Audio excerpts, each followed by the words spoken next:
Bonjour à tous. Bonjour. Donc on se retrouve dans une nouvelle vidéo. On vous avait parlé précédemment qu'on voulait sûrement évoquer des sujets d'entrepreneurs, lifestyle. Donc aujourd'hui on se retrouve pour une petite vidéo pour parler de notre organisation, tous nos outils en termes de gestion de communication, de gestion de mail, de gestion de documents ou d'envoi de documents à nos clients tout simplement. Donc vous allez découvrir tous nos outils dans cette vidéo. Donc c'est des outils qu'on utilise donc pour améliorer notre productivité, mais c'est pas une méthodologie parfaite.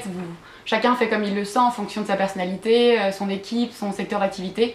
Donc voilà, c'est pas une trame parfaite à reproduire, mais des petits conseils si vous avez envie de démarrer dans l'organisation et peut-être par quoi commencer. Donc voilà. On va commencer par une application, c'est WeTransfer, qu'on utilise quand on doit envoyer des documents très volumineux à nos clients, ou par exemple des documents InDesign qui ont beaucoup de data.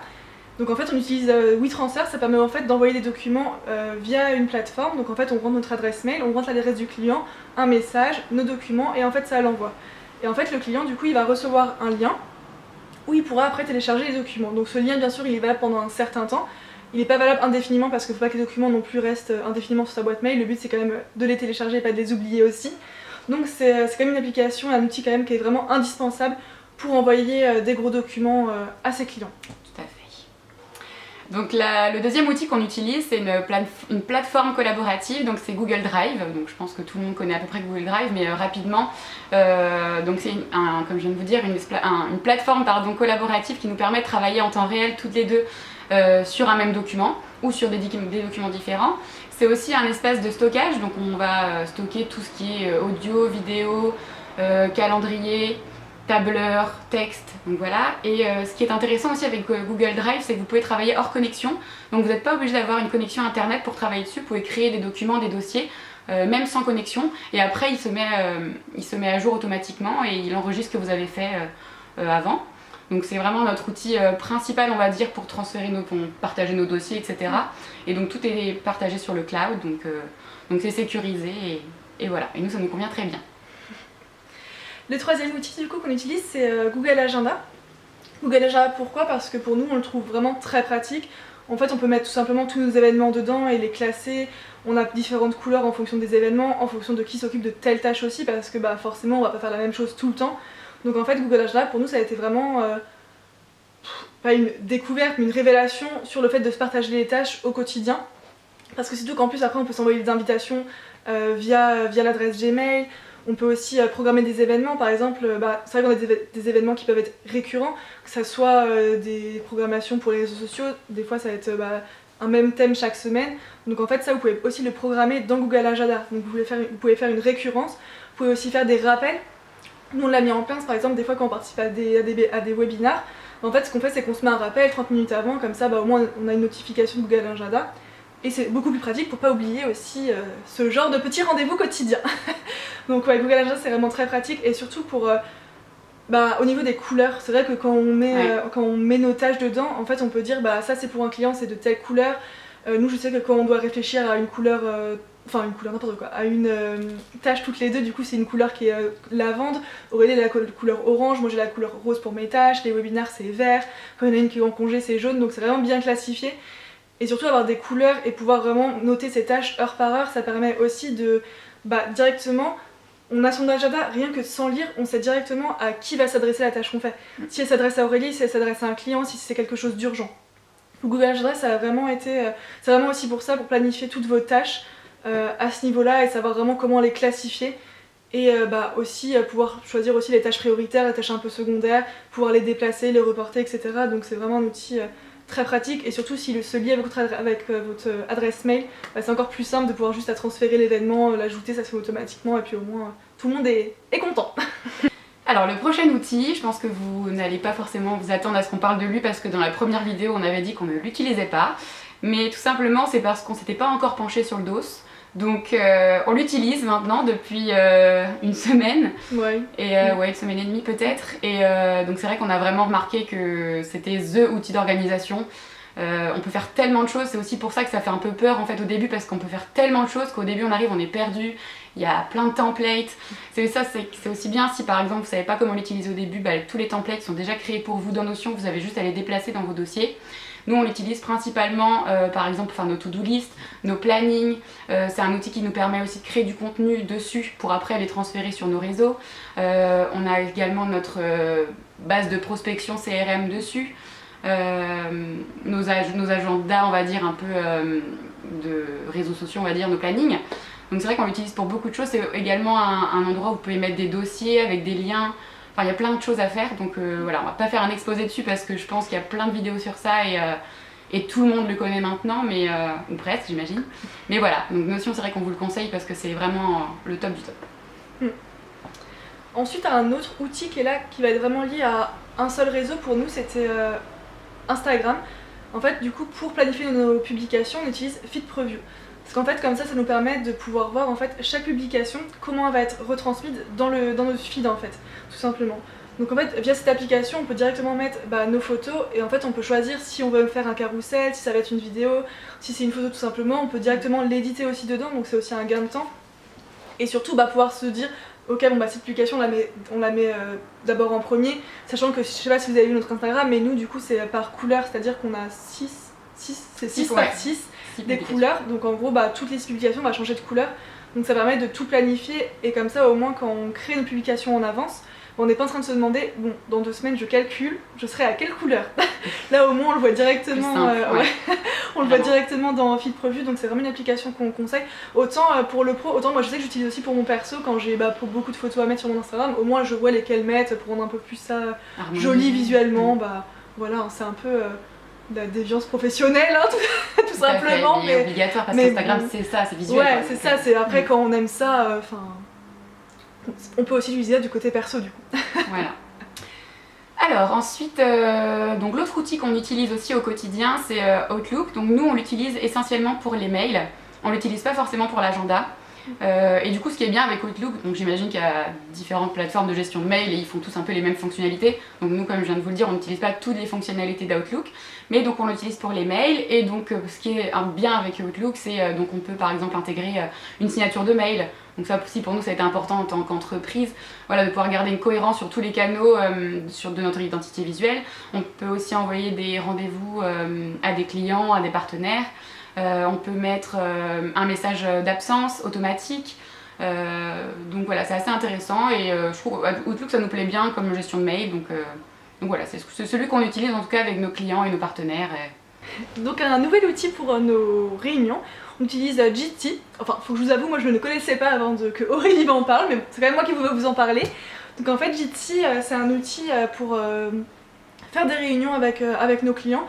Donc c'est-à-dire qu'en fait, il n'y a pas besoin de s'inscrire sur la plateforme ou quoi que ce soit. Donc déjà ça c'est vraiment un gros plus parce que souvent il y en a qui utilisent Meet, Teams, Skype. Enfin c'est vraiment, ça peut être très varié. Ouais. Et sauf que quelqu'un utilise Meet, l'autre Skype, donc en fait il faut avoir des comptes partout, donc c'est vraiment pas pratique. Donc là avec Jitsi, au moins... C'est bien dit. Au moins on va pouvoir s'envoyer des liens sans avoir besoin de s'inscrire. Ce qui est bien aussi c'est qu'on peut aussi créer des réunions sécurisées avec un mot de passe. Si jamais, je sais pas, c'est des réunions qui sont avec confidentielles, je sais pas que ça va être votre comptable, votre banque, enfin quoi que ce soit, et au moins vous pouvez mettre un mot de passe pour vraiment être sûr que ce soit bien sécurisé. Nous on le fait sans mot de passe et ça nous pose aucun souci. C'est ça, on envoie juste l'URL. Ouais, on envoie juste l'URL, vous pouvez mettre un mot, enfin... Vous pouvez faire des chats, mettre les vidéos, le micro, enfin ça change rien des autres plateformes. Mais au moins, il n'y a pas à s'inscrire, donc ça c'est vraiment un plus. Et c'est pas parce qu'il n'y a pas besoin de s'inscrire aussi qu'il faut penser que c'est vraiment pas sécurisé. Cette application elle est vraiment très bien sécurisée. Au niveau des liens qu'on envoie, au niveau de vous, votre caméra, votre micro, donc il n'y a vraiment aucun souci.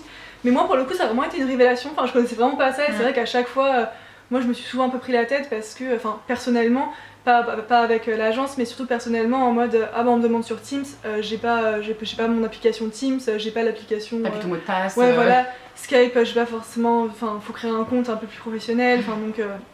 Moi c'était une bonne découverte.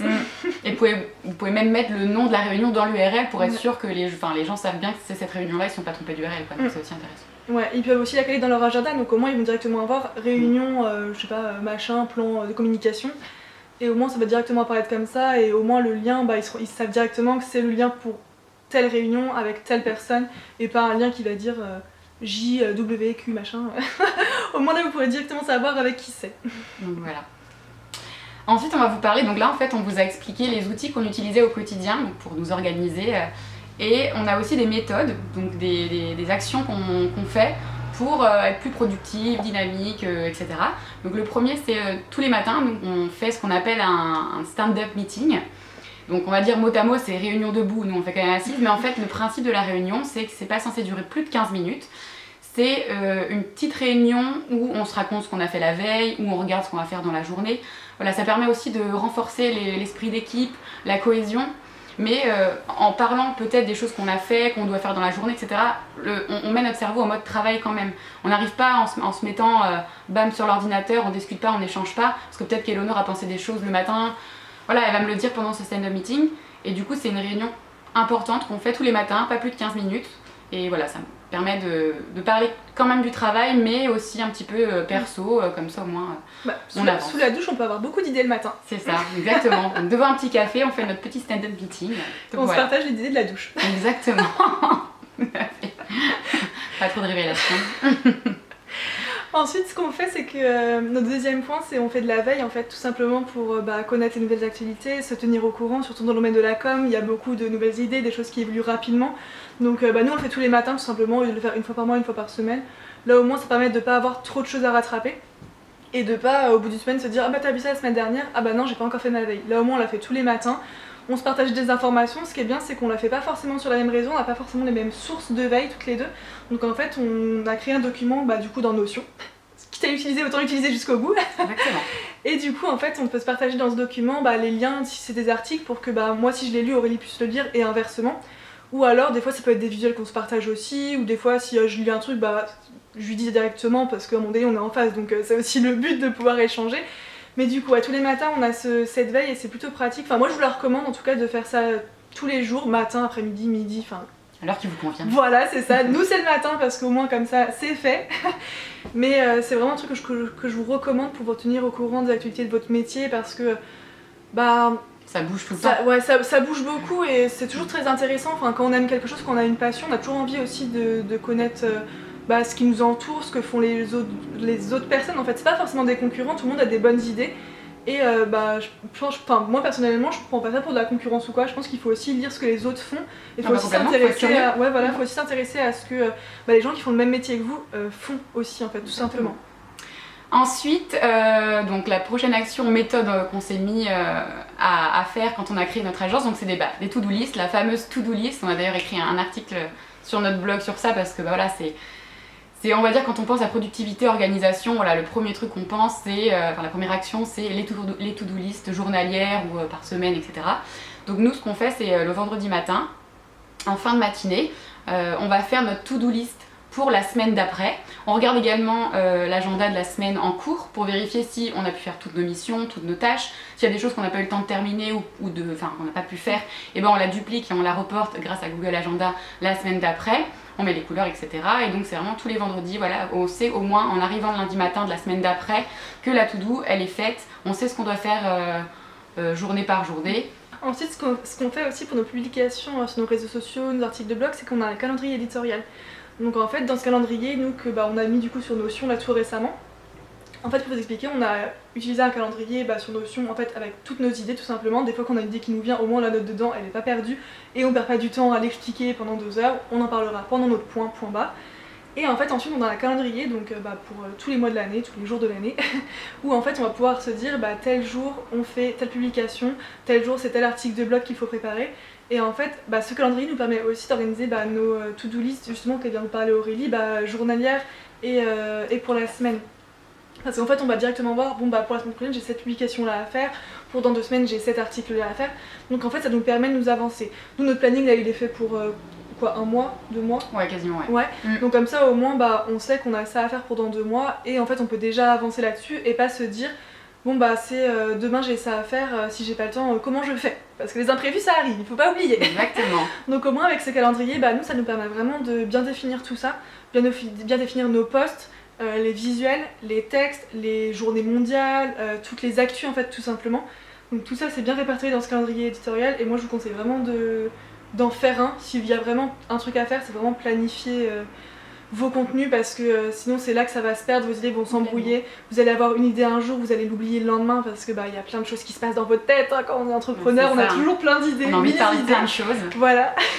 Donc là au moins ça permet vraiment de tout noter, donc vraiment prenez le temps de le faire Et surtout, faut se dire qu'en fait, quand c'est fait une fois pour les 2 mois suivants, en fait, vous êtes tranquille. Vous êtes tranquille pendant 2 mois, vous avez cette charge mentale en moins. Tout est planifié, vous stressez pas le matin en train de vous dire oh, j'ai oublié de finir, ouais voilà, j'ai pas écrit mon texte, j'ai pas fini mon visuel, donc vraiment faites ce petit calendrier. Et je rebondis sur quelque chose, donc c'est vrai qu'on n'y est pas pensé forcément quand on a parlé de cette vidéo là, mais je rebondis à ce que tu viens de dire, quand tu as parlé des imprévus. C'est aussi quelque chose qu'on a dans notre agenda, souvent le vendredi matin ou jeudi après-midi, on laisse des blancs. On remplit pas le calendrier à fond parce que les imprévus ça arrive et il est possible qu'on ait un rendez-vous qui se cale, etc. Et il y a une tâche qui doit sauter.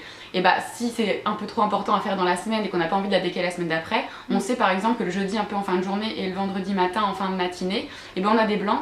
Donc bah si il n'y a pas d'imprévu, bah on rajoute d'autres tâches. Et s'il y a eu un imprévu, bah on la cale à ce moment-là et comme ça au moins on est sûr qu'on n'est pas full étouffé, noyé sous toutes les tâches.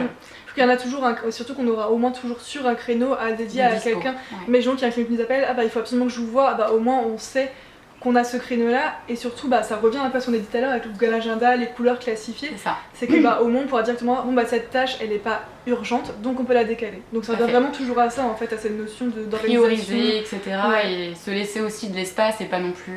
En fait tous nos outils sont vraiment complémentaires par rapport à ça quoi. Donc, voilà, bah cette vidéo va toucher à sa fin. On voulait juste vous faire une petite conclusion avec 2 petits derniers conseils, mais c'est vraiment de ne pas essayer d'être productif à tout prix, de vouloir tester toutes les applications possibles et inimaginables parce qu'il en existe plein. Choisissez dans quelle tâche, dans quel projet vous avez envie d'investir votre temps. N'essayez pas de faire 4000 choses en même temps, c'est là que vous allez vous laisser déborder et c'est pas le but. Le but c'est aussi de kiffer ce que vous faites et justement c'est comme ça que vous allez être dégoûté. Donc voilà, n'essayez pas d'être sur tous les fronts. Commencez peut-être par une organisation simple, par des petites to-do list, des petites réunions d'équipe, et puis après vous allez pouvoir étoffer votre organisation avec des applications un peu plus précises, avec plus de fonctionnalités. Peut-être du coup prendre aussi des applications qui vont être payantes par la suite parce que c'est bon, maintenant vous êtes rodé sur la version gratuite et vous avez besoin de plus. Enfin, voilà, commencez simple et c'est comme ça que vous allez pouvoir évoluer et vous développer. Voilà. Donc il faut vraiment partir du principe que prenez cette vidéo, prenez vraiment ce que vous pouvez mettre en place. Donc vraiment prenez pas tout, chaque outil a une signification, mais chaque outil, tout le monde ne peut pas l'utiliser. Il ne sera pas adapté à tout le monde en fonction de vos envies, vos besoins. Par exemple, je vais vous prendre un exemple qui, moi, ne me correspond pas du tout. C'est ce qu'on appelle, qui correspondrait très bien à Aurélie, mais pas du tout à moi. C'est ce qu'on appelle la miracle. C'est ça. C'est ce qu'on appelle la miracle morning. Donc c'est un peu ce truc à la mode en ce moment sur les réseaux sociaux, c'est-à-dire, vous savez, se lever à 5h du matin. Oui, ça a commencé un peu il y a longtemps quand même, mais bon, ça devient de plus en plus à la mode. Donc en fait, se lever à 5h du matin, faire du sport, méditer, etc. Voilà, écrire des notes. Moi, ça m'irait pas parce que me lever à 5h du matin, comment vous dire qu'après, pour le reste de la journée, je serai dans le canapé, au bout du rouleau. Donc par exemple, ça on dit oui, ça permet d'être plus productif, etc. Non, parce qu'en fait il y a des gens qui vont travailler beaucoup plus le soir, et il y en a d'autres qui vont travailler plutôt le matin.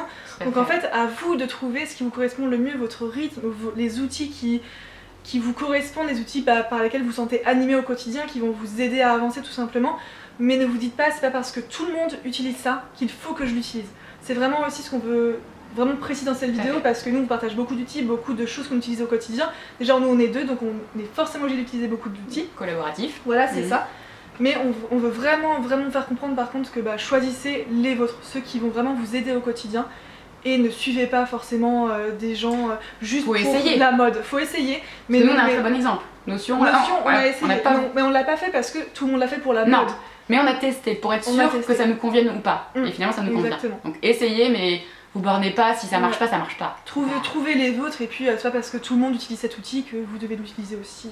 Vous inquiétez pas si vous en trouvez un autre que personne ne connaît mais qui vous correspond très bien, et ben tant mieux, foncez. Comme vous le sentez. Donc voilà, donc cette vidéo arrive à la fin. Tout à fait. On espère qu'elle vous a plu. Et donc n'hésitez pas à vous abonner, à liker, à partager et à commenter. Au revoir.